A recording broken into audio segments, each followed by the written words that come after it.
Now people aren't wearing the masks. Everybody knows that I talk to myself. It's a mess. All right. We always got our information in the pandemic from the last person we talked to, and we would bring that information to the next person, and we wouldn't fact check it, right? Oh, yeah, apparently you can test positive for like months after. Who told you that? That guy on the corner. He also told me your cure for COVID is sword swallowing. Stab it out. His name's Donald. He's unemployed. All right. I'm not going to get political. Cool. Anybody into astrology? Oh, why? And where were you in the last year and a half, huh? Nothing in the stars about what we just went through? What's the vaccine eligibility for Capricorns? It doesn't exist. Were you getting subtle hints in your horoscopes in January 2020 that this was all going to go down? New professional development opportunities might come in an interesting way. Hope you like puzzles and masturbating. I live alone, so like the most action I've gotten in the last year is my cell phone slid down the couch cushion and touched my inner thigh. That's third base in the quarantine, folks. Yeah. You ever roll over in a cold cell phone tonight? Oh, baby. I got the vaccine just to feel something. Ooh, nice. Back down to nothing. Okay. I went through a breakup like right before shutdown, which was ideal. I'm not religious, but I believe in like things and weird things that happen and they mean something. Like I have an Apple Watch. It gives you like motivational messages like, you did it, or like keep it going, or put your pants back on, things like that. And so we were in this middle of a 4-hour breakup in a hotel room. Just terrible. Yeah, one of those long ones, like, I don't know, like 10% sex, 80% arguing, like 10% room service. So it's going actually okay. But finally, I break up with her. I don't know if I made the right decision, and I stand up from bed, and my watch vibrates, and I look down at my watch, and my watch says, "You did it." True story. So yeah, we're back. We're doing stand-up. It's fun. I think in the first wave, I went like 142 days without telling jokes. That's like the longest I've ever gone. I do this every night because I'm single. And I'm on the apps. I misread them, like OkCupid. I'm looking at it says, has kids / doesn't want kids. Do your kids know about that? I get it. It means you don't want any more kids. Mine's has drugs, doesn't do drugs. I'm a drug dealer. But I was out with this girl the other day, or the other night. Whatever. It's not even true. But she goes, "Oh, I'm sorry. I thought you were a friend of mine." I was like, that's the nicest thing anybody's ever said to me, actually. I'm trying to be friends with my ex. Has that ever worked out? Here's how much energy I want to give it. Ever get a Rubik's Cube? You finish one side of it, and then you look at the rest of it, and you're like, fuck this. She's still using my parents' on her iPad. Should I A, have my folks cancel it immediately, B, cancel it after she finishes the first season of Westworld, or C, cancel it at the second to last episode of the first season of Westworld? What do you think, Rockwell? Nice. I like you screaming out C because I got a thing for Spanish chicks. But anyway, nice, right side. Don't look over there. Keep your eyes on the prize. Let's focus here. Screw the contestants. I think I've got this. I think I've won. No. We got a great show. It's going to be fantastic. I think I'm hosting 12. Oh, wow. Okay, that's a lot. I have anxiety, a lot of anxiety, health anxiety in that second wave. Pretty bad. I never thought I had COVID, just everything else. If I kept track of all the things I thought I had, it was enough to fill the New England Journal of Medicine, which I've read. I Google symptoms, I Bing symptoms, I'm asking Jeeves. It's a mess, folks, yeah.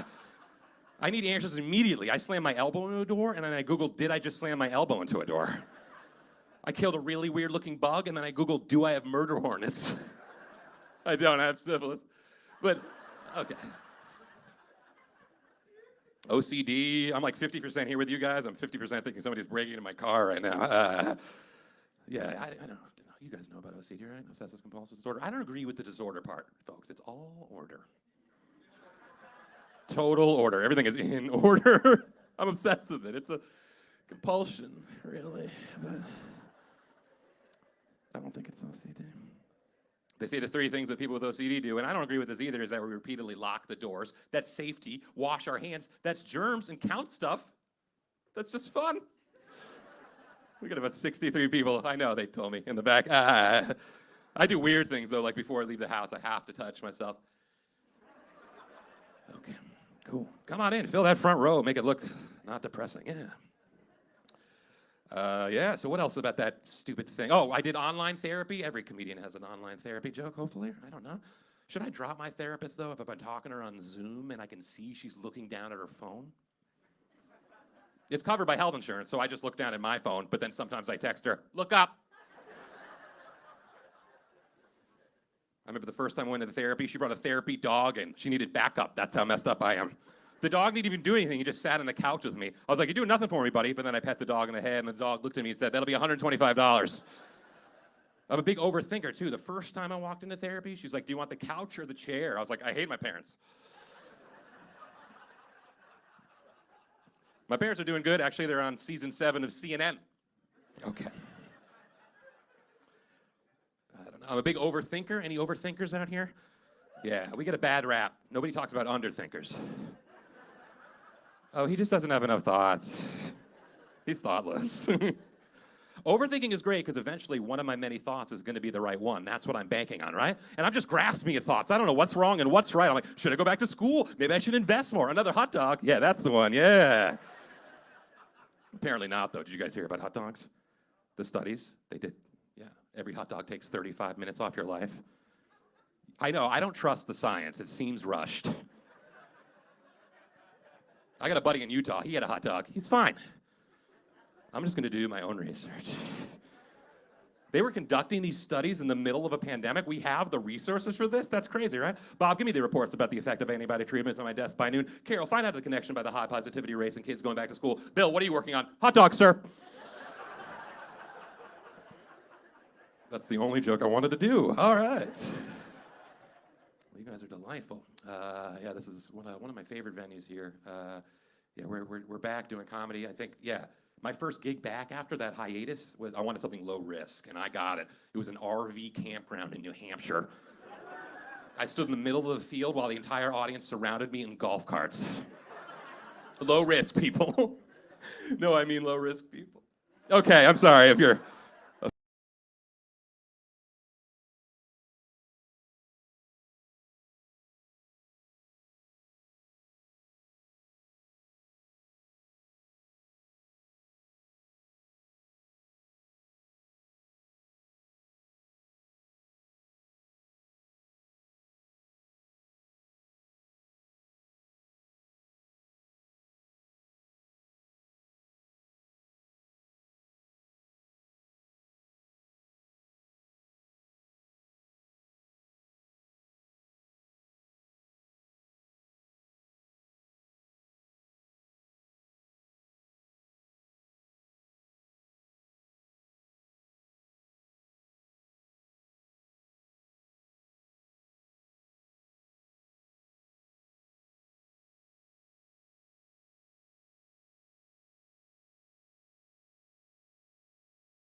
We yeah, 12 comics competing for, I think it's $5,000, I believe. And yeah, the Boston Comedy Festival, again, one of the best festivals here in Boston. That would make no sense. All right. And I'll be your host. My name is Dan Crone. I'll be hosting all night. And we're going to give a good round of applause to all the comics. And we're going to bring up your first comic. Guys, a huge round of applause for Kim Wadsworth, everybody. Give it up for Kim. Hello, hello. This is actually my 3rd time in this city. I love this city. Yeah, 3 times now I'm by.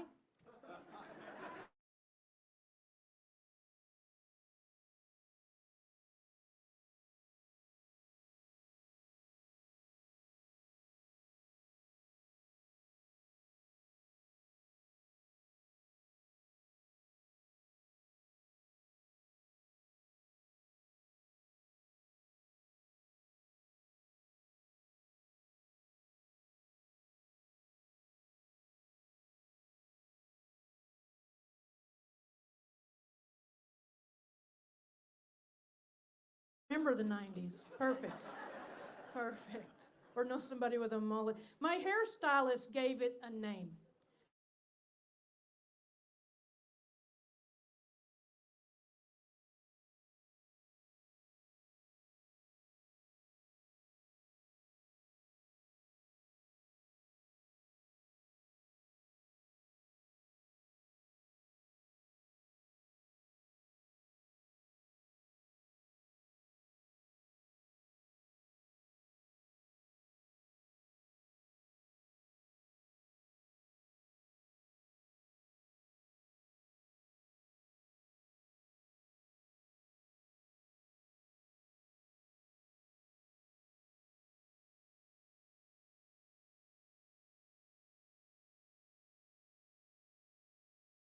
This hair, not butch enough to wear those Birkenstocks without a pedicure. Oh, because I'm a lady. I'm not that kind of dyke. I'm just saying. I know you were a little bit confused by the Nike Dikeys that I'm wearing, the vest and the flannel, you know. But I got flannel of every single color of the rainbow because you never know when there's going to be a breakout lesbian wedding. I may need to go and represent, you know. I don't know if you can see in the back, but I'm covered in cat hair.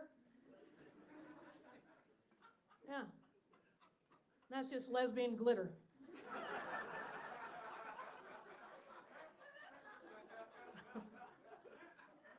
Besides, I didn't want this hair to be the only thing up here screaming, Nick died! You know, didn't want that to happen tonight.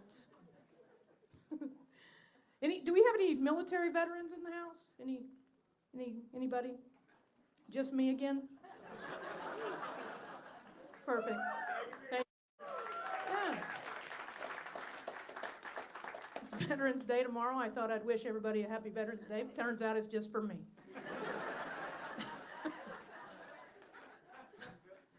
But I am a proud Air Force veteran, you guys. And thank you. Thank you, thank you. And I joined the military for all the right reasons. Okay? I was young, I wanted to travel and see the world, and I was broke. So I wanted to do that with using somebody else's dollar bills, right? And I did it, man. I've been to some really cool places on Uncle Sam's dollars, right? I mean, I've been to San Antonio, Texas. Nobody? Just me. Biloxi, Mississippi. A couple people. And me. I feel like I'm just bragging now.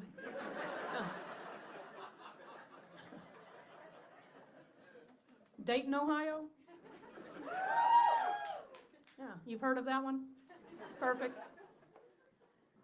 I was actually in Dayton, Ohio for 9 years until I made my way back to my birthplace, Fort Worth, Texas. That's fine, don't hurt yourself. That's all it deserved, trust me. They call Fort Worth Cowtown. There's nothing there but a bunch of steers and this girl. Here. And I learned something whenever I came back to Fort Worth.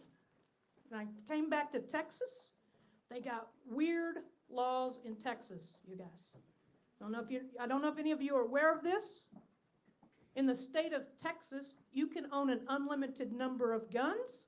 Not weird, not weird. That's your Second Amendment. Here's where it gets a little weird. It gets a little dicey. Also in the state of Texas, thanks to that 1973 obscenity law, you can only own 6 dildos. I know. I don't understand the logic either. That gun argument's easy. It's always the same. Guns don't shoot people. People shoot people. I agree with that. But it begs a question. How did we get that dildo law?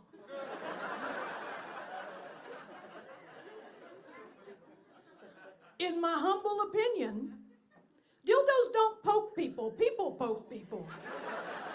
Hey, thank you guys. That's my time. Good Wadsworth.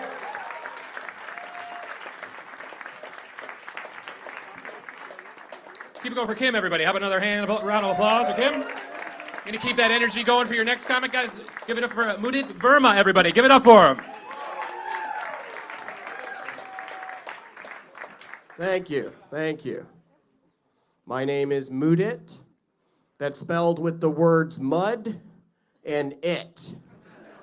Back to back, mud it. That's how you spell my name. Mud it sounds like the backup plan if waterboarding fails.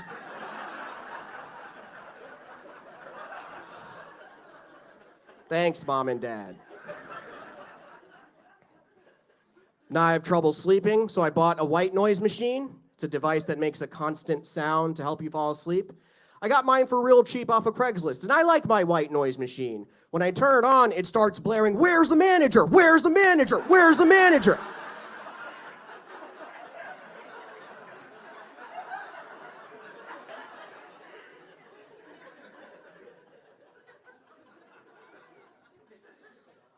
And then it goes, "That's too spicy. That's too spicy. That's too spicy."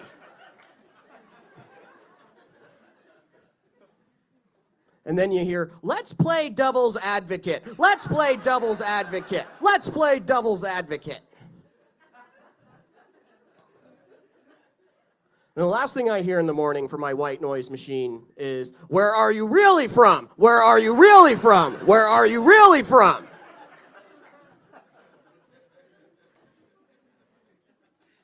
I stop drinking coffee. Instead, I start my mornings raging against the white noise machine. I might update my white noise machine with some brown noise. When I start the brown noise, it'll say, "Go to medical school, go to medical school, go to medical school."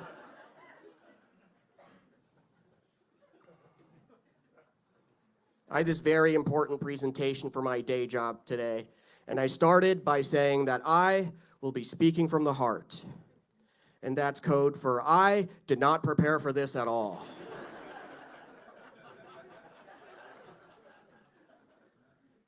I want to quit my job. I want to start an on-demand sewing company called Taylor Swift.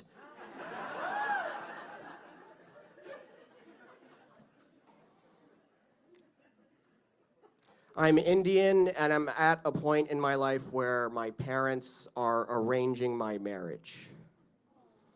At my request.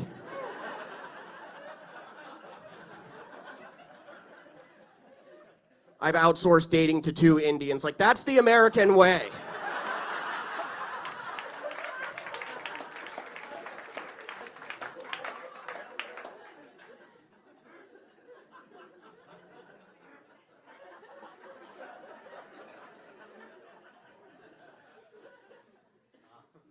I was raised Hindu. That's the subscription model of the afterlife that never ends. And the way it works is karma. You've got to do good things in your current lifetime to come back into a better species that's higher on the food chain. So I'm doing all kinds of volunteer work, so I get reincarnated into a trust fund baby. That's right, I want to earn my old money.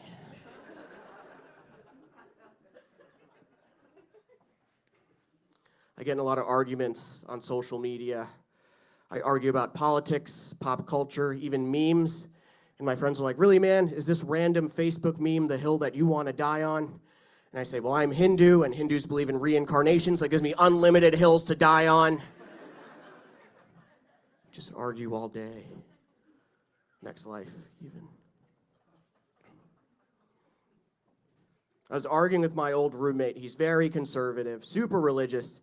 And he said to me, "Hey, man, isn't it weird that Hindus worship cows?" And I said to him, "You know what? It checks out because cows actually exist."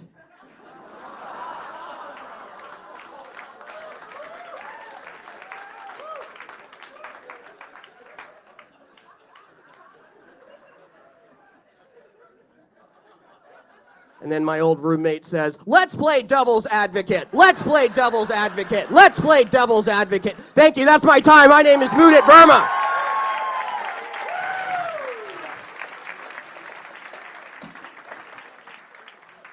We did ever, guys. Give it up for him. Unbelievable, yeah. All right. So I'll just tell you this. So we're getting back to it, which is nice. I just took Spirit Airlines for the first time. Anybody ever taken this shit show? Imagine the Maury Povich show at 31,000 feet. You are not the pilot, you know? $20 to get my bag back from baggage claim? That's excessive, right? The flight attendant comes out to me. She's like, "You got any food?" Well, I was down in Nantucket, took my first puddle jumper, one of these 10-seaters. I don't know if you've ever been to one of these. Just me and the pilot. He told me to put my phone in airplane mode, and this time I fucking listened, honestly.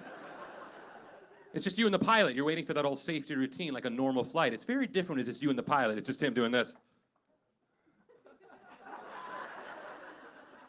All right, here's the deal. If we go down, my bad. I'm very tall. I don't fit on those planes, as you can see. I don't fall correctly. You guys ever seen a tall person fall before? It's distracting.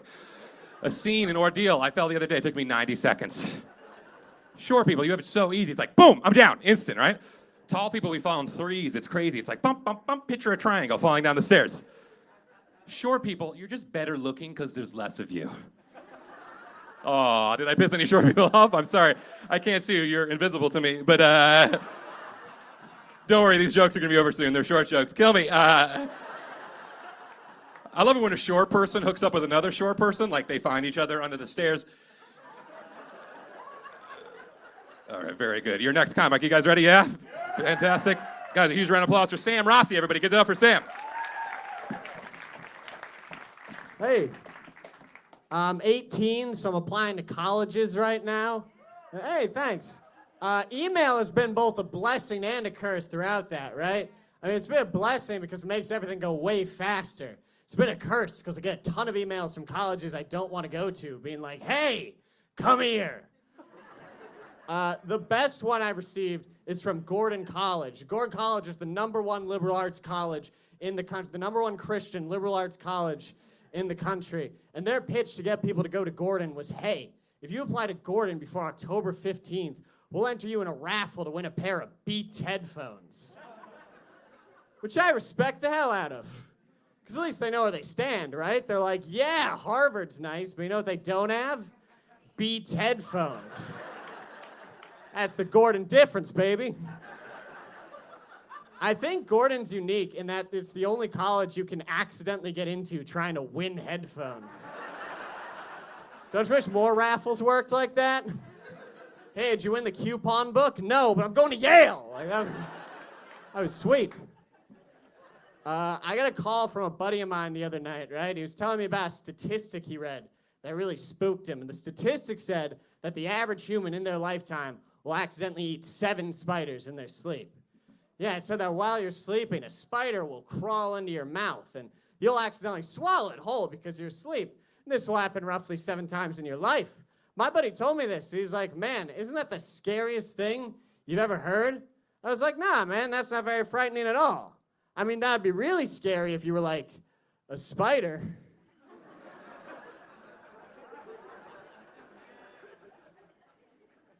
I like that one a lot.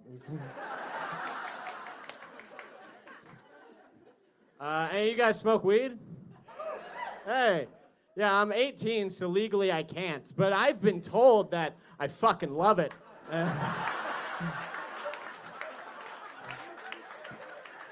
When I was younger, right, I'd be walking around Boston with my parents, and every once in a while, we'd end up near somebody who was smoking marijuana. And whenever this happened, my parents would always turn to me and go, oh, wow, I can't believe there's a skunk around here. That's crazy, a skunk in the city. They do that every time. And now, I cannot tell the difference between weed and a skunk. It's a serious problem. I'll be out with my buddies and stuff, and I'll be like, man, I think there's a skunk in here. And they'll be like, man, this is a high school restroom. Probably not. How much do I love weed? Apparently a dangerous amount. What I mean by that is I was in Washington Square Park, and there was a man handing out weed cookies to people. And he got to me, and he said, weed cookie? I said, hell yeah. Then he said, did not know he was going to say, $25. So I learned 2 things about myself. One, I think people are way nicer than they are. 2, apparently if you hand me something and say there's weed in it, I'll eat it. That's not going to be great in the long run. I'm going to be at a party or something. People are going to be like, hey, Sam, we're doing PCP. I'm like, what is that? They're like, cannabis. The P's are silent. I'm like, okay. Sweet. All right. Like I said, I'm 18, so I'm in high school right now. And it's getting a little useless. You know, they're out of stuff. I had a math teacher the other day try to teach us how to use a map, which is insane. She was giving us map homework and stuff. I'm like, nah, man, I gotta get it to sundial class, like map. But here's the crazy thing. The crazy thing was the reasoning behind it, because she was like, well, what if one day you're lost and you don't have your phone?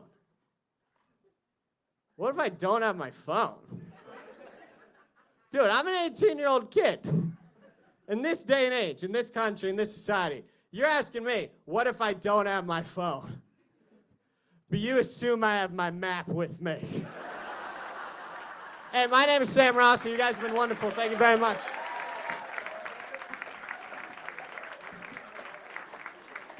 One more time, Sam Rossi, everybody. How about a big hand for him? Keep that applause going for your next comic. A huge round of applause for Cher Lynn, everybody. Give it up for her, please.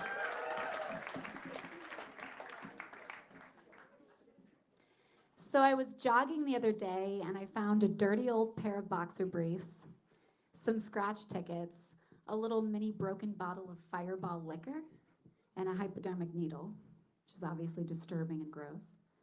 But I'm thrilled that my ex has taken up jogging. So ladies, contrary to popular belief, there's actually an upside to dating a drug addict.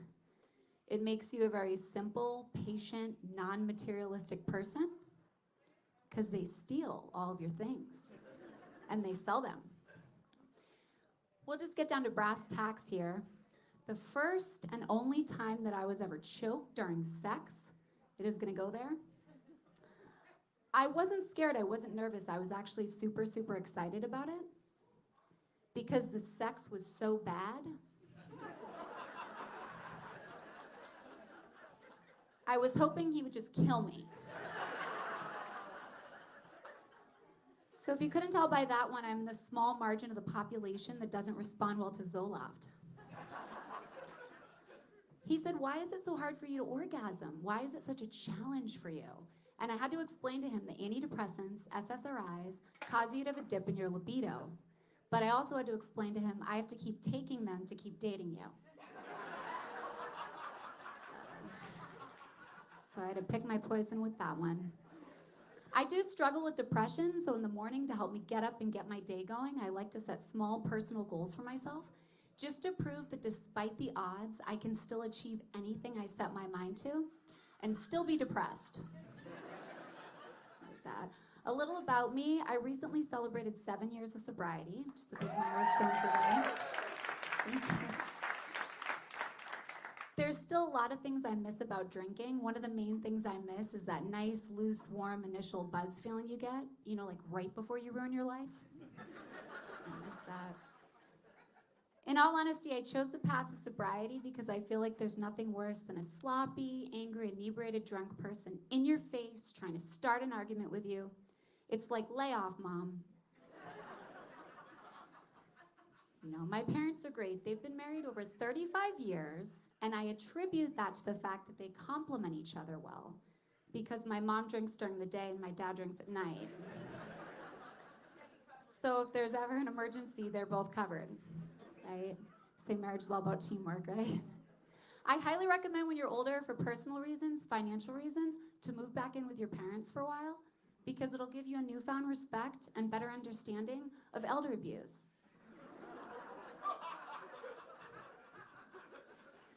My mom's getting older and she keeps saying, I don't want to get really old and really sick. If I get to that point, do me a favor, put me out of my misery and just push me down the stairs.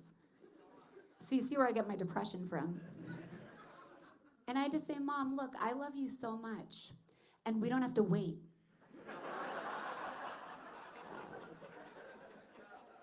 I babysit my nephew a lot. He's almost 3, and he does this funny thing where he likes to go poop under his toy basketball hoop in his playroom.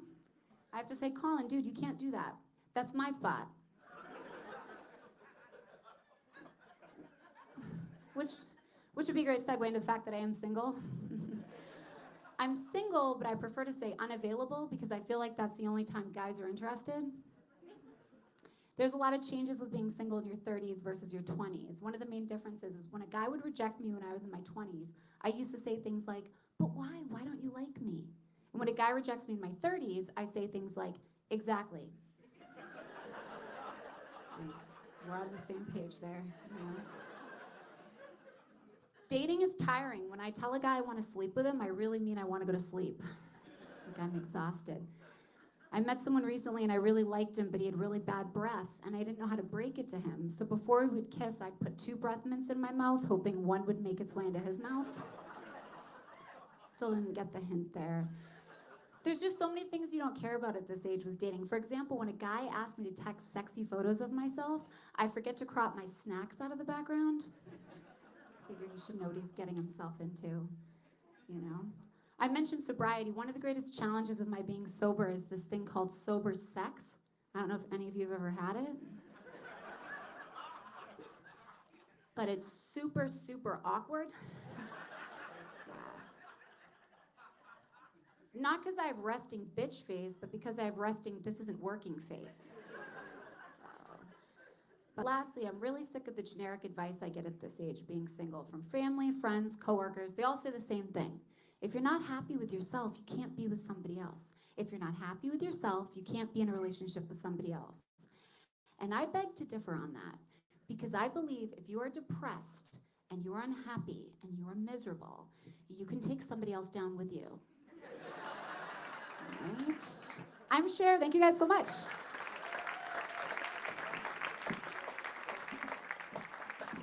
Cher Lynn, one more time, please. Yeah. How we doing? Good? Good, good. Guys, a huge round of applause for your next comic. Give it up for Ritu Tirthani, everybody. Give it up for Ritu. Hello, hello, American citizens. How are you guys doing tonight? Woohoo, great, great. I'm gonna be a citizen soon. I'm on all the dating apps. I'm actually here to remind everybody to renew their extended car warranty, please. All right. Guys recognize me from the scam calls, sir. All right, that's great. I've been told I look like someone who gets ignored in a threesome. Yeah. The joke is on you people. I was married to an Indian guy. I've been ignored in a twosome. Let's go. I started doing Zoom shows last year. I do really good on Zoom shows because I'm Indian. You know, I'm naturally good at talking to computer screens. I got divorced a few years ago. I think divorces are emotionally and financially hard. But I think it gets worse when you have a joint email account. You know, like Ron and Pammy forever at rocketmail.com. After divorce, I had a lot of free time, so I joined a book club. But I don't know why I joined a book club. I don't even like wine. That is great. Cool, cool, cool. I was stalking my ex the other day, or as Americans call it, looking for closure. I'm really trying to get over my ex, though. I went on a date last week, and this guy was like, hey, I like you. Do you want to come over, watch Netflix, and chill? I was like, I don't do Netflix and chill dates. I know what American men want. But if you have Amazon Prime, I'm up for casual sex. I did this joke the other day at a show, and after the show, this guy came to me, and he was like, hey, I have Amazon Prime. I was like, this is a very old joke. I'm on Disney Plus now.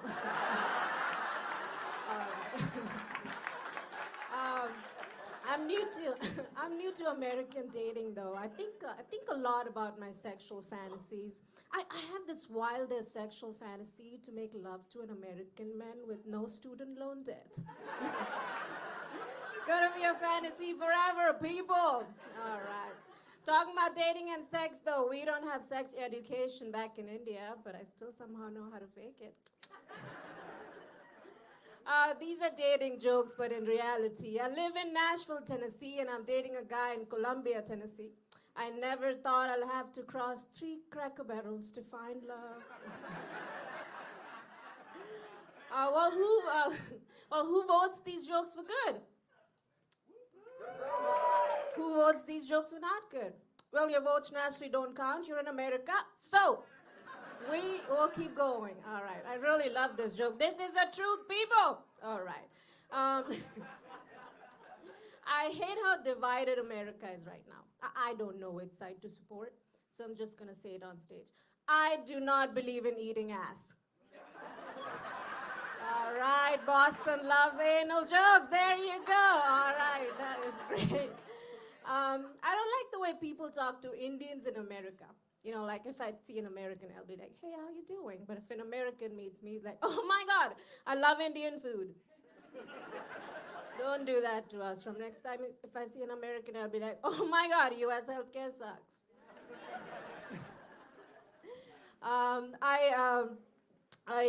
So a comic said, hey, keep a balance between Indian and American jokes so they don't feel like they're the target. But hey, we all know who the target is, Mexicans, right?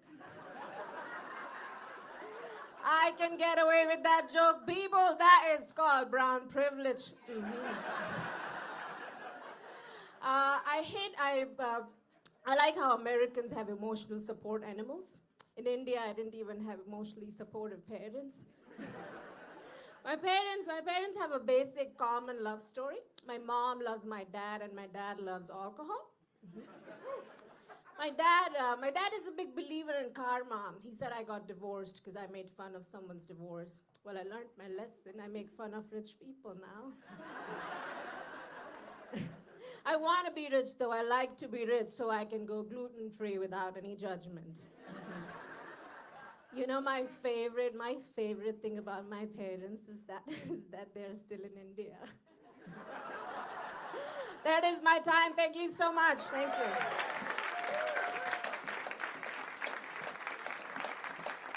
Keep it going for Ritu, everybody.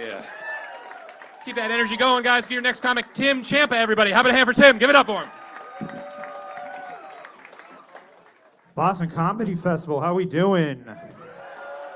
Hell yeah. Tell me if you guys agree with this. I think it's weird that the expression suck my dick is another way of saying fuck you, when it should be another way of saying I need a favor.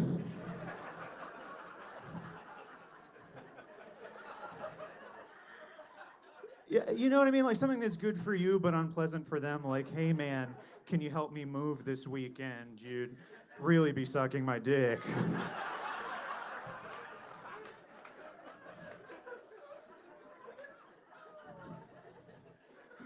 You guys ever get a targeted ad on Facebook that feels like a personal attack?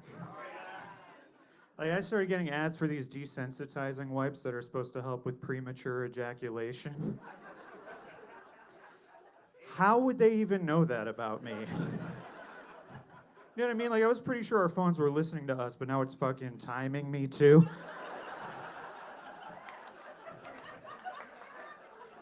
It's bullshit. I want to talk about my wife a little bit tonight. My wife's a very clumsy person, and I'm constantly afraid she's going to get herself killed in some kind of freak accident.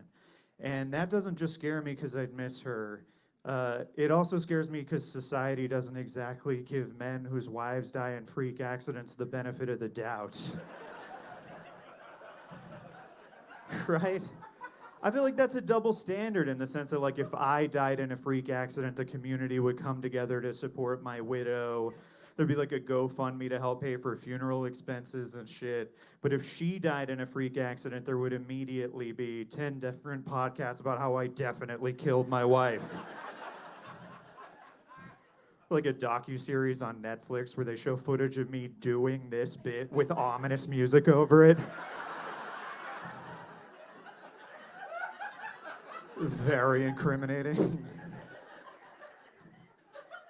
If that wasn't incriminating enough, I took out a life insurance policy on my wife. I know it sounds bad. She acted like I was gonna have her whacked or something. I tried to explain to her it's only a $10,000 policy. Like I'm not gonna kill anybody over $10,000. And also, I Googled this just for the argument. It costs $30,000 just to hire a hitman. You know what I mean? So like if you're putting out a hit on someone with a $10,000 policy, you're not doing it for the money. You just really want them dead and you have a coupon.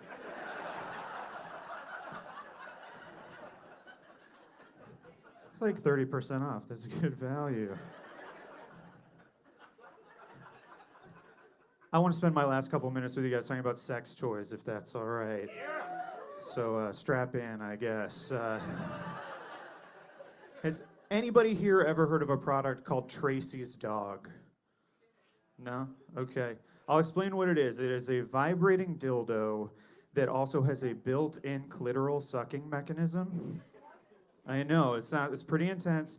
I think the general design concept was like, what if a dick had a mouth on it?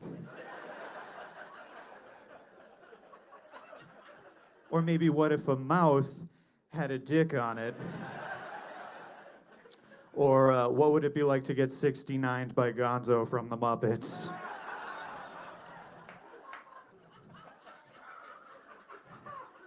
But y'all, it is supposed to be super intense. If you look up Tracy's dog on Amazon, I swear to God, it is just 5-star review after 5-star review of these women in all caps, like I came so hard I blacked out. I came so hard I blacked out. Came so hard I blacked out. I came to and then I came again. That's the part of the joke where I always see half the women in the room be like, ha ha ha, so that's Tracy with a T. At least 2 women putting it in their Amazon cart. But my wife bought one of these things and I'm feeling intimidated by it, I guess. Like the dildo part I've made peace with, because no man can compete with a dick that vibrates, right? But don't take going down on you away from me. Like that's the only way a guy like me knows how to put points on the board. You know what I mean? It's the only thing I've ever been good at in that arena. I feel like a factory worker losing his job to automation. Yeah. Like management brought in a high efficiency machine that does the only job I've ever known how to do. And they tell me not to worry about it, but they're already starting to cut my hours.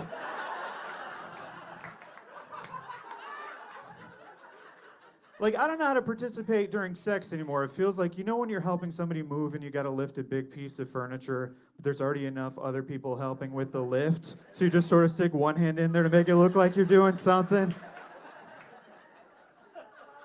And I'm just like, looks like you got it from here, babe. Like, scream if you don't need me. Guys, my name is Champa. Have a great night.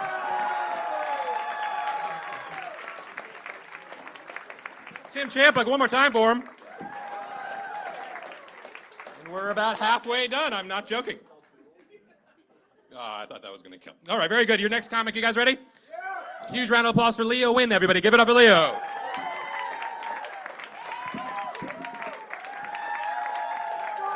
All right, give it up for your house, please. Give it up for your house. Get up for yourself. You look beautiful tonight, man. All right, check up. I got 5 minutes. Let's get it going.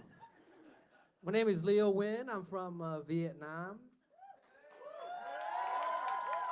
Wow, bro, I can smell the fish sauce from here.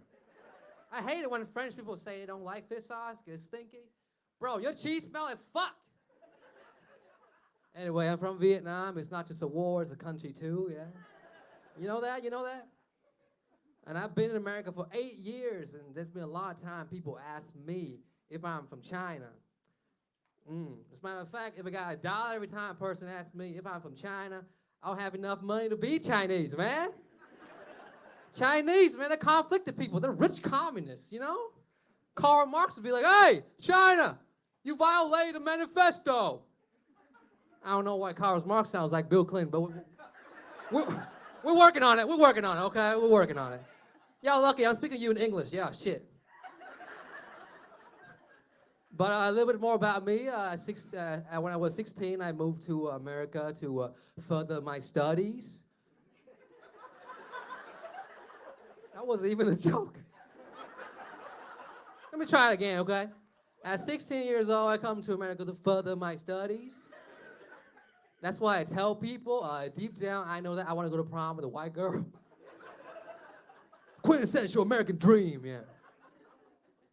Yeah, I came for prom, and 8 years later, I got hate crime. Now, what the fuck, man? I came to this country for love, not hate, people. Come on. Amen. Amen. Where you from? Boisson.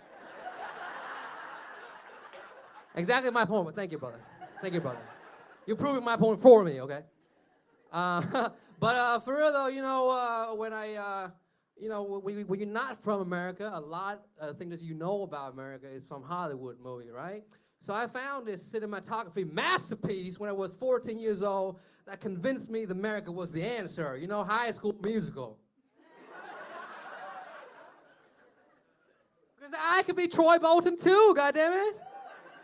But no, America, don't play that. America, don't play that. We're all in this together. My ass, I'm here alone. Shit. Because I quickly found out that, you know, American ladies are not very into Asian men, you know.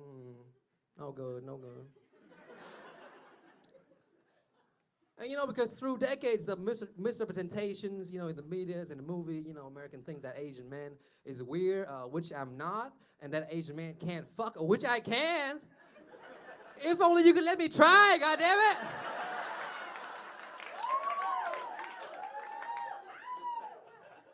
Speechless out here, man, speechless. You know, who wouldn't want to taste of his meat, goddammit? Anyway.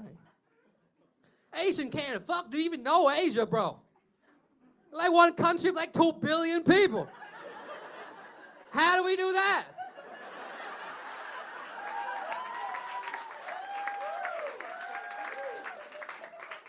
I mean, you want to dance? Give us a chance, goddammit. Stop Asian hate is great, but how about suck Asians' dick? You know what I'm saying? Because the opposite of love, you know, the opposite of hate is love, and the highest form of love is a blowjob. We know that. Shit. Y'all been great, man. You know, this is a comedy show, right? But I want to leave y'all learning something. Okay, so let's move on to the more educational part of my set. But y'all been learning though, right? Shit. Here's a tip for you to tell if that Asian restaurant is good from an Asian person, okay? First of all, if you walked in the door and the floor is not slippery and you didn't slip and die, bad food.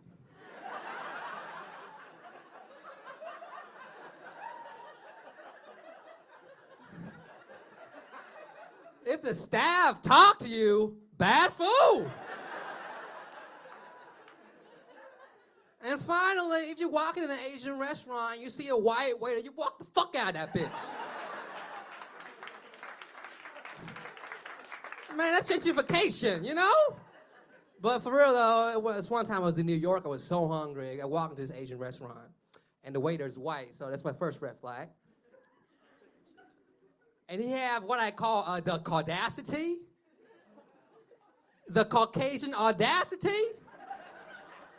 This motherfucker asked me, do I need to know how to use the chopsticks?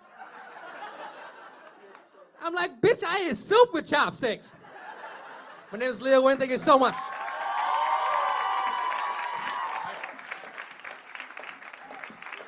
Oh, amazing. One more time for Loc Nguyen, everybody. How about a hand for him? Keep that energy going for your next comic. A huge round of applause for Casey Crawford, everybody.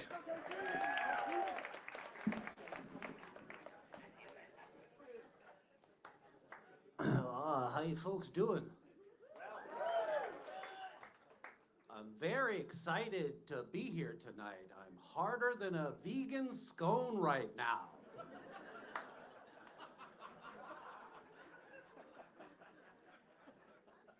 Almost didn't make it here. It took a while to get my Garfield nightgown tucked down into my jeans. I rode the T tonight. It was nice. Plenty of room for me to shadow box.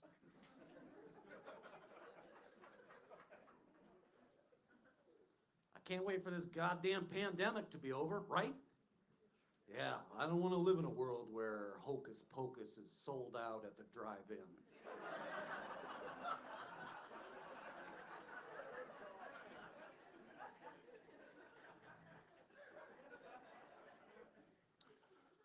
I'm originally from South Dakota.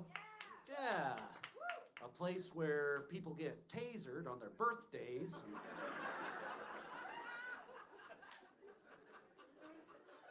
They're not wearing masks back home, but they are practicing emotional distancing. Anybody ever been to South Dakota? Yeah. Oh, you guys. Due to our lax motorcycle helmet laws, South Dakota is a state filled with single mothers and deer.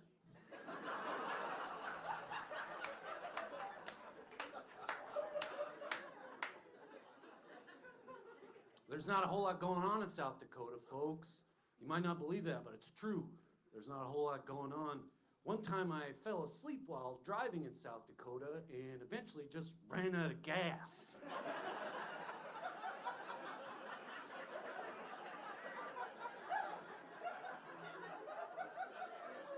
Only time I've ever been in North Dakota.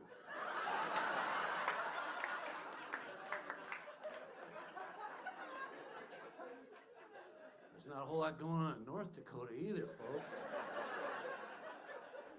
The urinal at Buffalo Wild Wings is the state's tallest waterfall.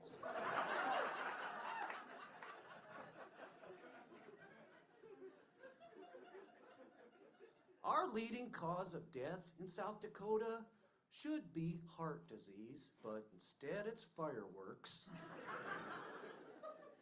We got a real problem with wolf overpopulation happening on our t-shirts.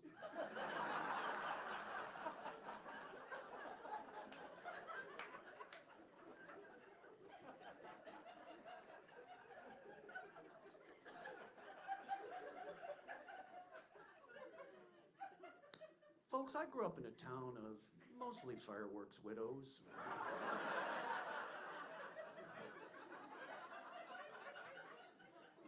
It was a tiny little town, just a tiny little town. We had a post office, a grocery store, a pizza place, a video store, a tanning salon, a laundromat, a liquor store, and a casino, all in the same gas station.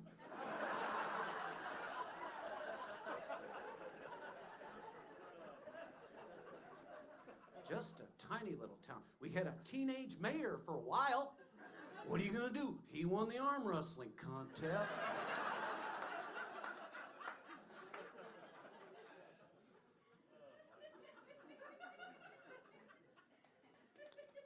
I had to get out of South Dakota, you guys. You know, I had to let things cool off after I won that knife at the fair.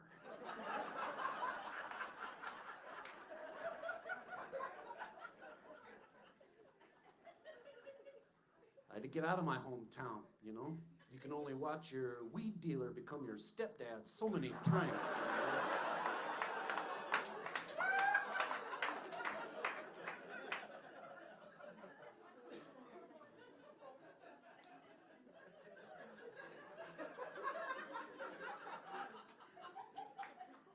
Folks, Trader Joe's is selling chocolate-covered potato chips now. And this combines two of my favorite things, chocolate-covered potato chips and shoplifting. Thank you, folks.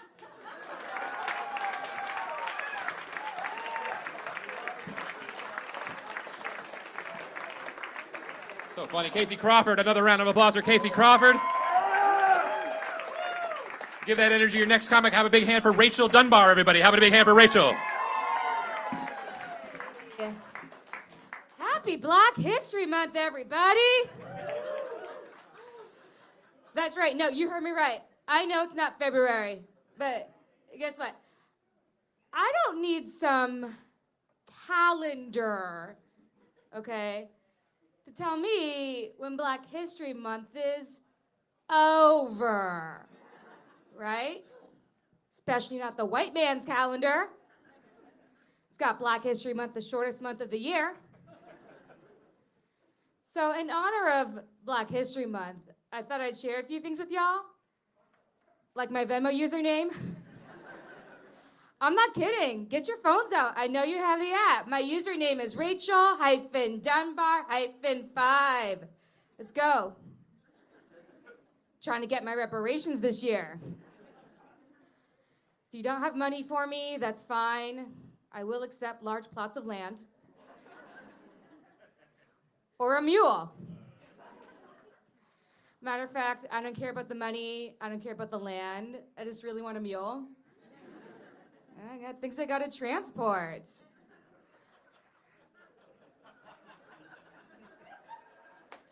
That's my business. I was recently mistaken for another black female comic. Yeah. This is like something that happens to black people a lot. Like white people will mix us up with one other black person that they know. And so my question for white people is this, right? How do you keep on mixing up your black coworkers, but you have enough space in your brain for like all of the dog breeds? Like, how does that work? Guys, I am an out and proud pansexual woman. You're welcome, thank you. For those of you who don't know what that means, it's like being bisexual but more specialer. It basically means I'm attracted to people all across the gender spectrum. It's very rewarding to be attracted to all of the people and have none of them like you back. It's, oh, thank you.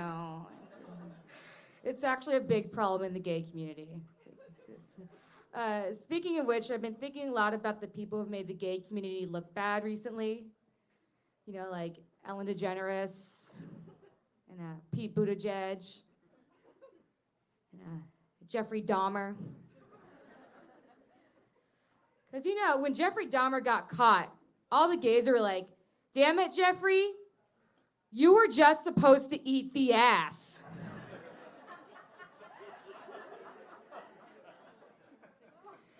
And I know what some of you are thinking. You had no idea Jeffrey Dahmer was gay.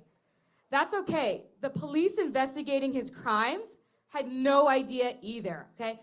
When they found out that Dahmer was picking up his victims from gay bars, they were like, well, he must like to go there for the music. You know, he just can't get enough Donna Summer or whatever. The police were so convinced of Jeffrey Dahmer's innocence that when one of his victims tried to escape, the police brought that guy back to Jeffrey Dahmer's house. And to the police, like, I get that you're so bad at your job that you have no idea something like murdery is happening in front of you. But you see this like half-naked, drugged-out kid with this older guy, like, you have to at least know that something gay is going on, right?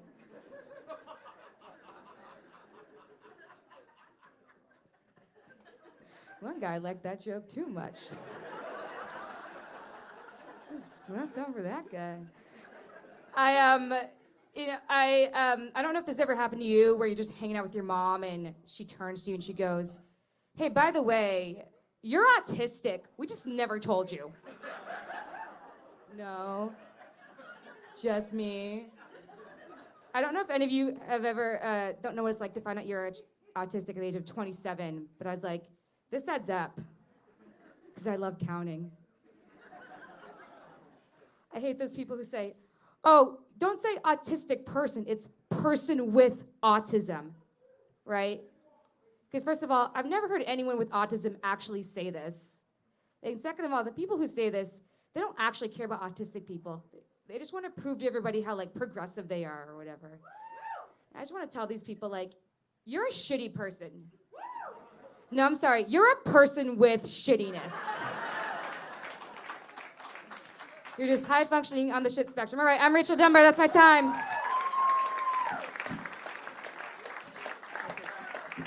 Rachel Dunbar, guys, one more time for her. We have 3 comics left. Can you guys stand it, yeah? Good, good, good. Guys, a huge round of applause for your next comic, Mr. B. Guys, give it up for Mr. B. Hey, so how's everybody's pandemic? Brutal. I was 28 when it started. Look at this. What it did to me.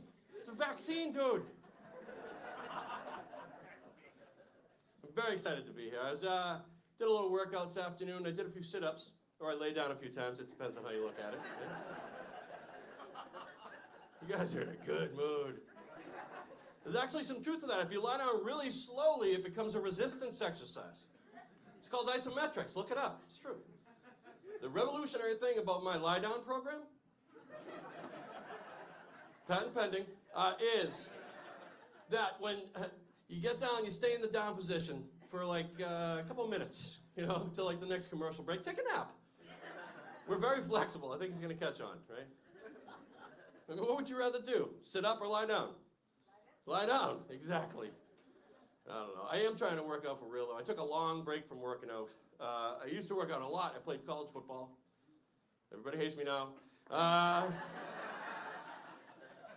wasn't a jerk, but I tell you that only because I want to tell you how steroids ruined my body. It was like a, thanks for laughing at that, but it was a small Division I school, and there was a lot of pressure, you know. I mean, I didn't do steroids. I'm not stupid, right? But everybody else was all juiced up. And they banged their roidy heads and their ragey shoulders into me, and that's how steroids ruined my body. So anyway, I took a long break. My doctor told me you want to start slow after you've taken a long break, like walking or riding the bike. So I started driving just 3 times a week. 20 minutes, you know, I didn't want, that's what they say. I didn't want to pull anything, you know. Driving, ideally, low impact exercise. But there actually is some truth to that. I'm glad you guys like it. It's really silly. But there is some truth. I joined the gym. I tried to do it the right way. What I would do is 10 minutes away from my house. I would drive 10 minutes. Then I would stretch out, have a smoothie, destroy the bathroom, take a shower, and drive 10 minutes home. I think I was using my membership fee wisely. You know? And actually, it's working. I was showering today, and oh man, I didn't even make a noise when I did that. I washed below my knees. Anybody else lazy like me and do the trickle-down method? You put a rich lather on the top 1% and hope it takes care of the rest? I'm an archery teacher on the side. I do that. I teach archery. I know I don't really cut the jib of an archer. But I teach mostly kids, like a summer camp, and then I do private instruction. Now, if you've never had a job where your life flashes before you multiple times a day, it's not that bad. Especially for a narcissist, you know? I mean, I'm not diagnosed, but I mean, follow the breadcrumbs, right? So anyways, when I got certified, my brother, his big idea, he wanted me to immediately come up and hunt turkeys with him. Could you kill a turkey? Delicious. Delicious, yeah. I don't know if I could. I had a bad experience. I tried to go deer hunting with my brother.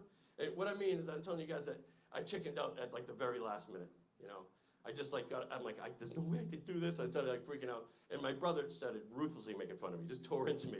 And it was me, him, and my nephew. And my nephew's laughing. It was so humiliating, you know. I still went out into the field with him because I was already all dressed up and drunk and everything. I wanted to go to waste. I still brought my rifle. I was not going to shoot a deer, but I thought I might have a chance to shoot my brother. So anyway, my nephew, he gets one. He bags a buck, you know, and he holds it up for me. He's like, Uncle Jimmy, have you ever seen anything so beautiful? I'm like, yeah, 30 seconds ago.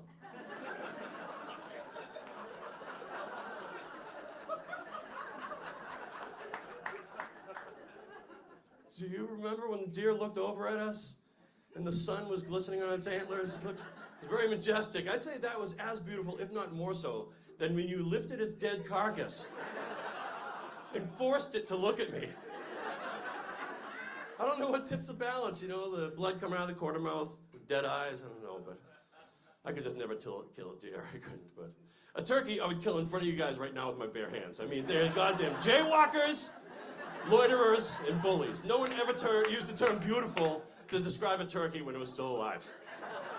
Happy Thanksgiving, everybody. I'm Mr. B. Have a great night. One more time, Mr. B, everybody. Huge round of applause for your next comic guy, Sydney Ann Basson, everybody. Give it up for her.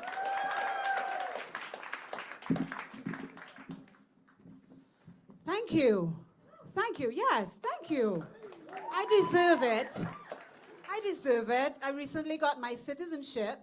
Yes, I know. You are welcome. Thank me.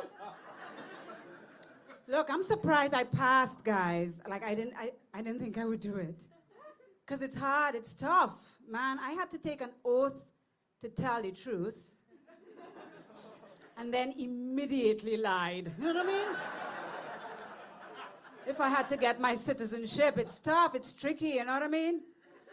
The naturalization process is everything but natural. There's an interview phase, and the officer sits with you, and he said to me, he's like, ma'am, have you ever helped anyone enter the United States illegally? I'm thinking, not yet. I'm waiting on my citizenship.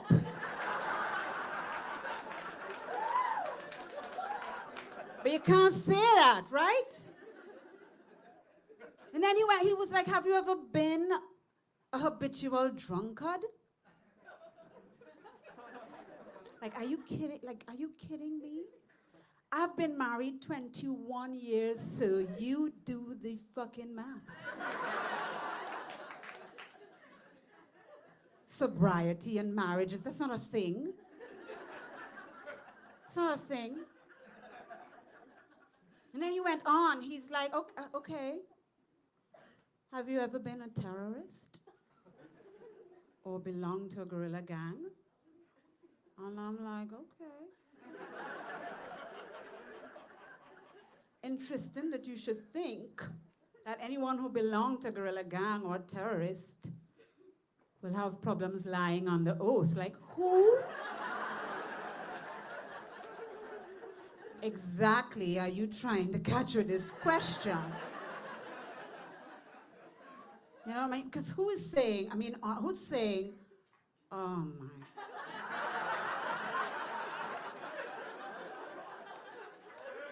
Like I wasn't expecting, I didn't, like I am, but I mean, I could change, I don't have to.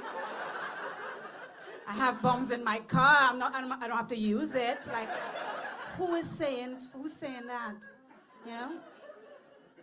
And then there's the test. You have to take a test. So I had to study you guys' history. Oh my God, you guys have a lot of history. The one thing that stood out to me, though, was that I didn't know that the 50 stars represent the 50 states. And I'm like, that's a bit of a stretch. That every state gets a star? Really? Like, who's grading these states is my question. Every state, Wyoming gets a star? I say we use emojis, you know? And Wyoming gets this guy here, you know what I mean? Like, am I a state? Like, why am I in this lineup? Like, what is... Ideally, I think the only state that gets a star is this one. It's true. I've been here a couple days and this place is nice. No, you guys can keep this star, but we have to change the name. No one can spell it. No one. No one says it right. Like I've been saying Massachusetts. We can't get it right. You know, you guys can even come up with a jingle. Mississippi has one. You know? And then 50 white stars.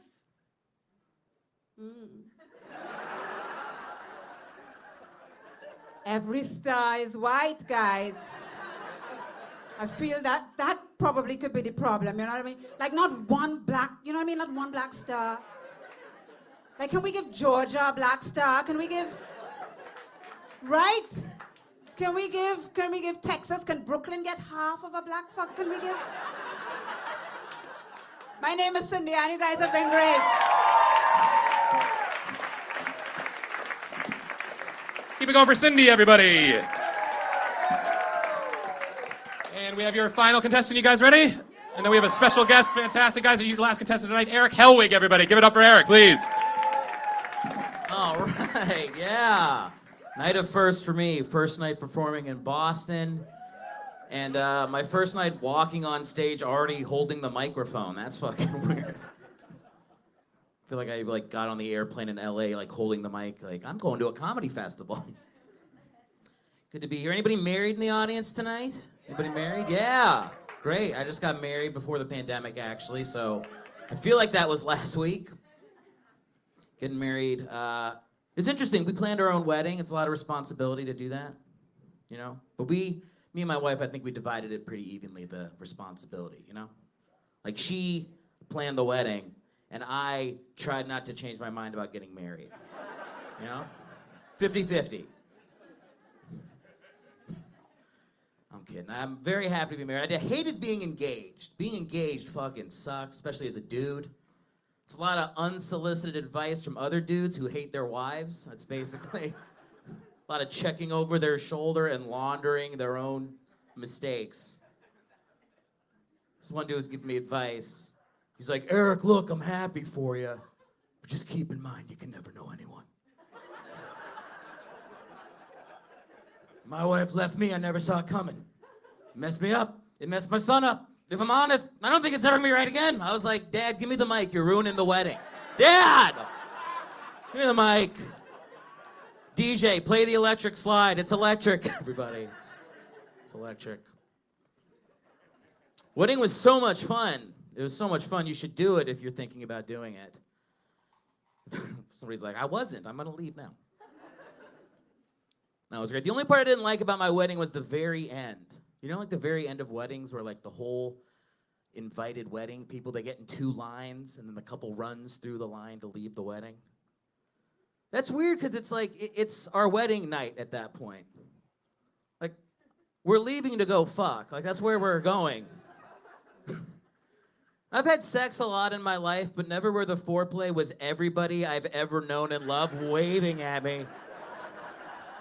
Have fun! My mom's like, the pussy is that way here. You got it. My sisters, make it good for her. You're not helping. My creepy Uncle Mario's like, pull her hair. She likes it rough. He's a creep. But she was raised Catholic, so he's right. He's right. He's right. We're in Boston. I know we got some raised Catholics in here, right? I saw Spotlight, a lot of raised Catholics in Boston. You can tell I'm raised Catholic because I still jerk off with the covers over my head so God can't see me.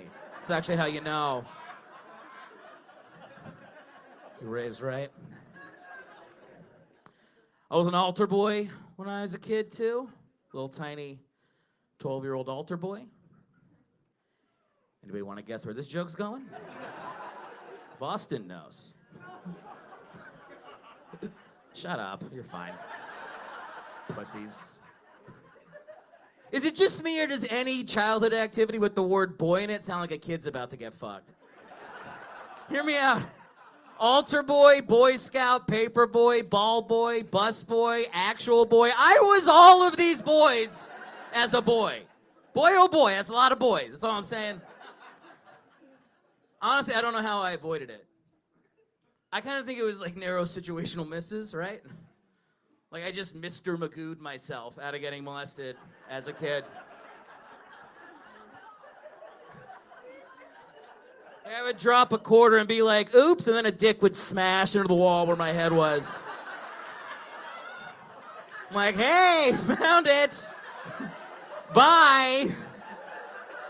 Off to go shoot a Subway sandwich commercial with Jared. What else did my dad sign me up for? How am I alive?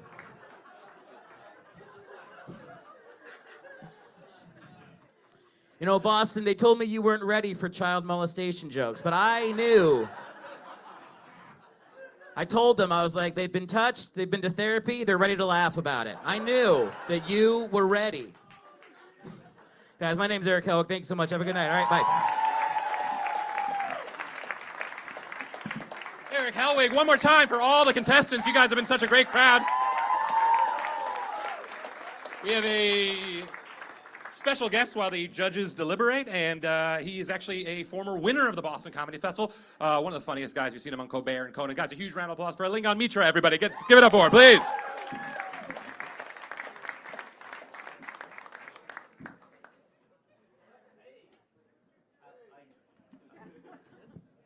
Yeah, okay, all right. Oh, man, off to a strong start. Good. I feel like I've lost all credibility already.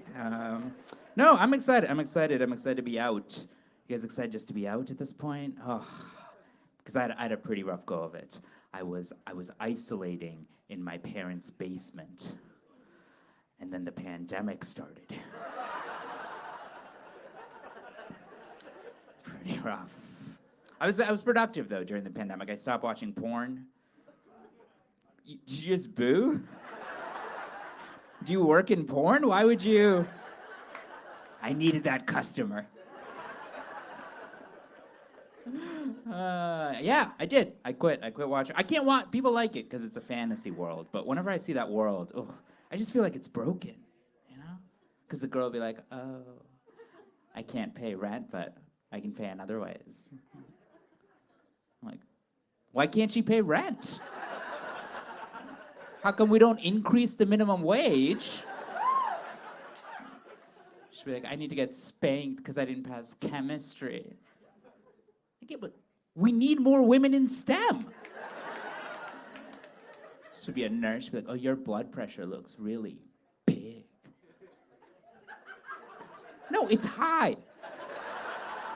It's high because he's gonna have to pay out of pocket because we don't have single-payer health care.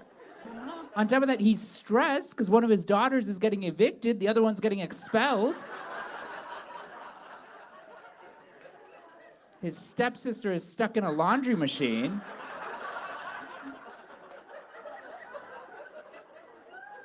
Sure, she gets out, but she's late. Like, she gets pulled over by the cop. The cop is like, I'm gonna have to give you a rough warning. People are like, oh, that's so hot. I'm like, no, that is an abuse of power. Finally, she makes it to her job interview. They don't even look at her resume. They just sit her on a couch. And after all that, there was no job in the first place. Why? Because the economy has failed the working class.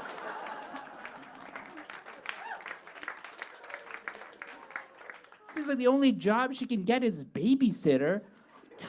Even that, she has to do that with her twin. It's either that or pizza delivery guy. But even then, he goes to deliver. These girls, they don't even have money for tip. But why? Why does he even need to work for tips? How come he's not getting paid a living wage by Papa Dongs? And pizza? No wonder he's got high blood pressure. They live in a food desert. They don't have access to nutritious food. The only food in this world is pizza, chocolate sauce, and whipped cream. Sure, one girl's got a cucumber, but I'm like, eat it. Don't do that. Eat it.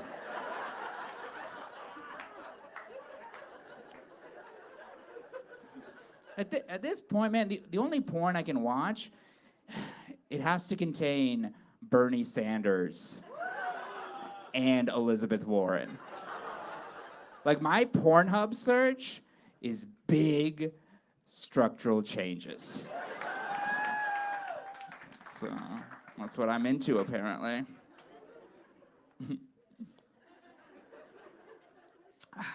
I live out in New York City. I'm from Massachusetts, but I live in New York City. I take the train there, which I don't know how we have accepted the trains at all.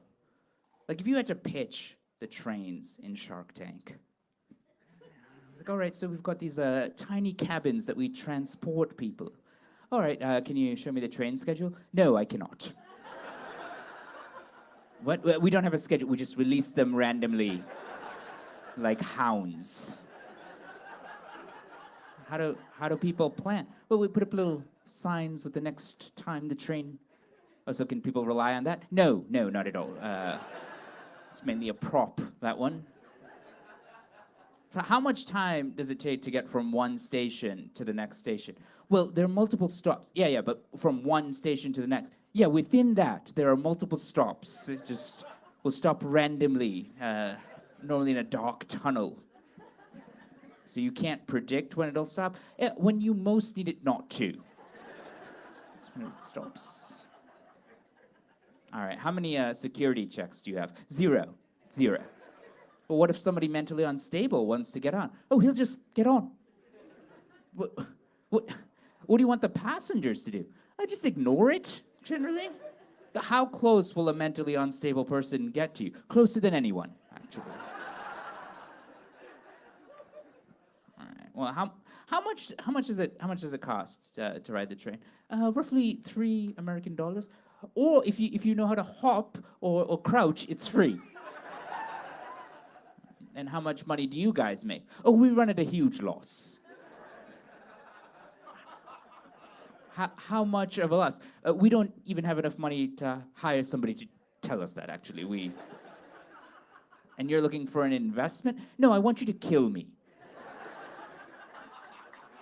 My life is a hell. That's the trains, though. Yeah. It's interesting. It's interesting being back, Because, I try to meet people, which I got to fix the apps. This is how we do it. I think everybody gets two profiles, okay? There's a profile that's written by you, and then a profile that's written by everyone who's gone on a date with you. That way you cut through the BS. Some girl's like, I'm spunky. Look at the other profile. This girl's on cocaine. For guys, it's like, I'm an entrepreneur. This dude sells cocaine.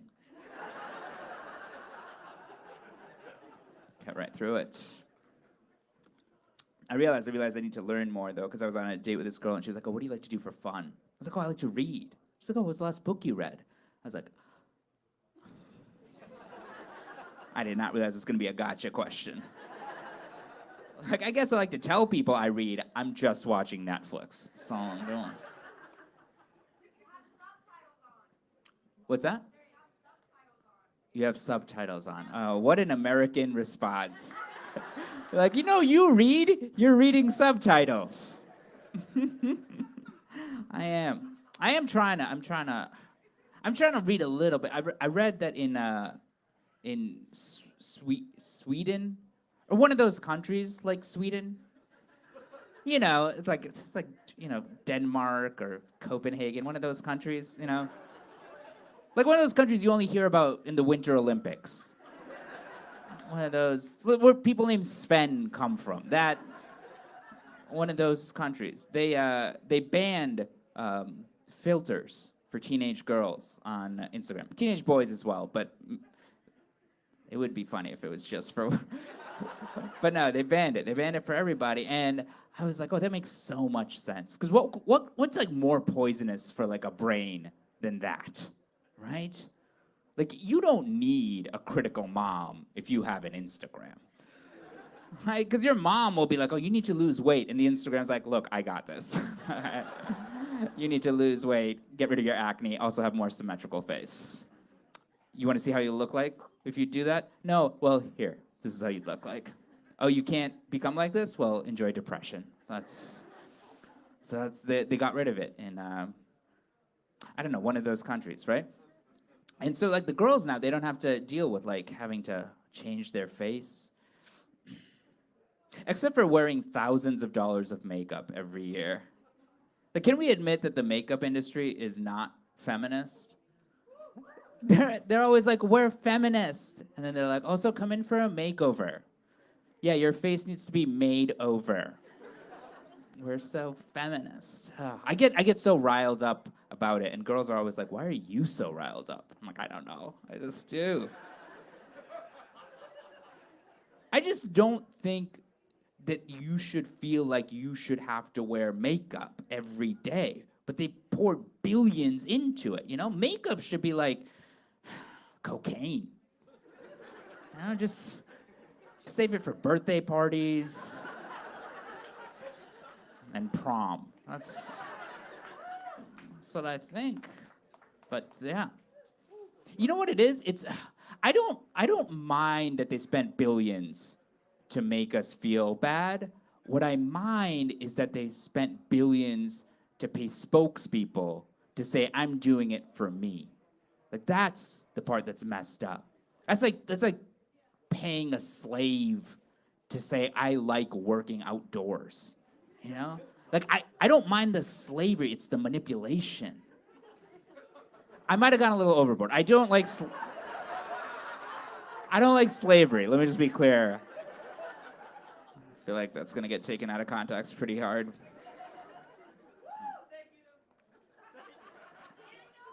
What's that? What? Like, look like, can somebody Oh, okay. I don't know what you're referencing, but I really hope when I look at it, it's not just some hideous dude. That's my hope. I'm gonna look at it, it's just like something cool. I'm like, oh, okay, that was very mean. Yeah. Well, I'll take a look at it. How do you spell it? Nandor. Okay. This is not how I intended the set to go, by the way. It was not going to turn into a spelling bee, but sometimes that happens. All right, look, I'm gonna leave very quickly. I am happy that you guys are out, and it seems like people are finding love, which is good, because it's hard. You got to find somebody you connect with, like physically, emotionally, but also like, Like if you're a girl who likes it rough, and you're with a guy who likes it gentle, you're gonna be disappointed. Like always dropping hints, like, oh wait, I think I have something stuck in my throat.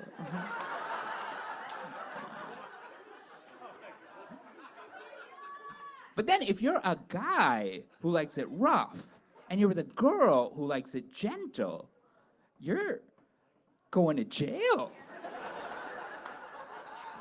You can't admit to that in court. It says here you were slapping her and calling her a slut. All right, I know it looks bad on paper. Can be hot in the moment. But then if you're a girl who likes it gentle, and you're with a guy who likes it gentle, you're losers. What are you using your hands for? Just a hug? Grow up. All right, guys, that is it for me. Thank you so much.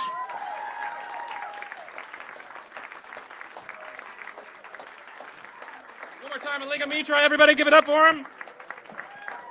And I'm about to announce the winners. You guys ready for that, yeah? You guys are a great crowd. I'm going to ask all the winners to come join me on stage.